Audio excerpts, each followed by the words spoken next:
Hello guys, welcome to my channel. Guys, అందరికీ తెలుసు కళ్ళు అనేది మనకి ఎంత ఇంపార్టెంటో.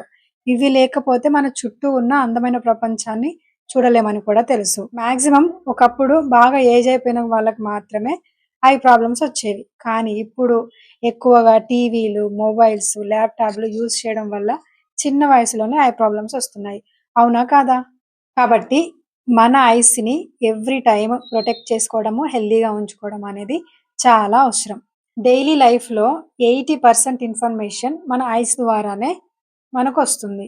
మనం చూసే మొఖాలు కానివ్వండి, మనం చదివే పుస్తకాలు కానివ్వండి, ఇంకా ఏదైనా సరే ముందు మన కళ్ళతో చూసిన తర్వాతనే అది బ్రెయిన్‌కి పాస్ అవుతుంది. ఈ ఐస్ ద్వారా మన భావాలను కూడా వ్యక్తపరచొచ్చు. లైక్ కోపం కానివ్వండి, బాధ, ఇష్టము, ద్వేషము ఇలా అన్నమాట. ఏదైనా ఒక విషయాన్ని మనం మాట్లాడడం కన్నా, వినడం కన్నా కళ్ళతో చూసినవే ఎక్కువగా గుర్తుంటాయి. నిజమే గదా!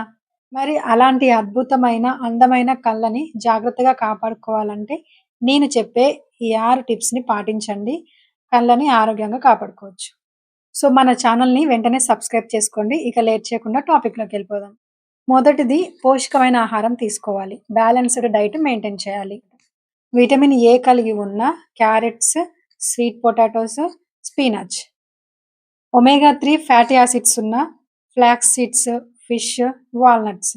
విటమిన్ సి అండ్ ఇ కలిగి ఉన్న citrus fruits, almonds, sunflower seeds ఇవి తినడం వలన మన ఐస్ డ్రై అవ్వడము, డ్యామేజ్ అవ్వడంని తగ్గిస్తాయి. వీటితో పాటు యాంటీ ఆక్సిడెంట్స్ ఉండే పాలకూర, లీఫ్ కర్రీస్ మన ఐస్‌కి బెస్ట్ ఫుడ్.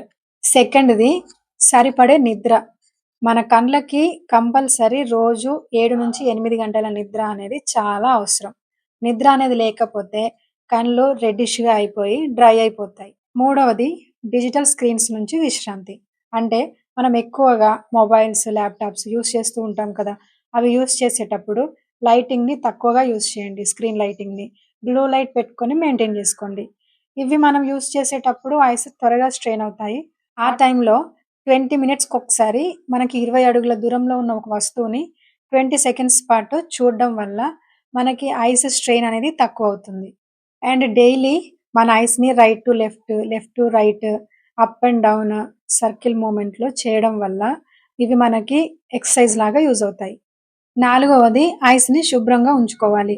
అంటే మనం రోడ్ మీద ఉన్నా సరే, ఆఫీస్‌లో ఉన్నా సరే డస్ట్ అండ్ పొల్యూషన్‌కి మన కళ్ళు డ్రై అయిపోతాయి. ఆ టైంలో నీటితోని వాష్ చేసుకోవాలి. Normal cool వాటర్‌తోని.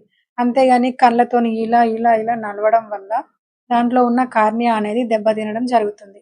కాబట్టి మీరు చేయాల్సిన పని ఏంటి అంటే అలా ఇచ్చింగ్ వచ్చినా, డస్ట్ ఉన్నా కూడా నార్మల్ కూల్ వాటర్‌తోని వాష్ చేసుకోండి. అలా చేసినా కూడా మీకు తగ్గకపోతే వెంటనే డాక్టర్‌ని కన్సల్ట్ అవ్వడం చాలా మంచిది. ఐదవది smoking and drinking compulsory stop చేయండి. ఈ స్మోక్ అండ్ డ్రింక్ చేయడం వల్ల మన కంట్లో ఉన్న రక్తనాళాలపై ప్రభావం పడి గ్లౌకోమా వంటి ప్రాబ్లమ్స్ వచ్చే ఛాన్సెస్ ఉన్నాయి. ఆరవది బెస్ట్ స్పెక్ట్స్ లేదా సన్ గ్లాసెస్ యూజ్ చేయండి. మనం బయటికెళ్ళినప్పుడు యూవీ రేస్ నుంచి ఈ సన్ గ్లాసెస్ అనేటివి మన ఐస్‌ని ప్రొటెక్ట్ జేస్తాయి. కనీసము 1 ఇయర్‌కి ఒక్కసారైనా ఐ చెకప్ అనేది కంపల్సరీ చేపించుకోండి. మీ ఐస్ డ్రై అవ్వడము లేదా ఇచ్చింగ్ రావడము జరుగుతూ ఉంటే డాక్టర్‌ని కన్సల్ట్ అవ్వండి. ఐ డ్రాప్స్‌ని యూజ్ చేయండి. సో గైస్, మరి ఇక లేట్ ఎందుకు చేస్తున్నారు? వెంటనే ఈ ఇన్ఫర్మేషన్‌ని మీ ఫ్రెండ్స్ అండ్ ఫ్యామిలీ మెంబర్స్‌కి షేర్ చేసేయండి. అలాగే if you want more information please do subscribe my channel.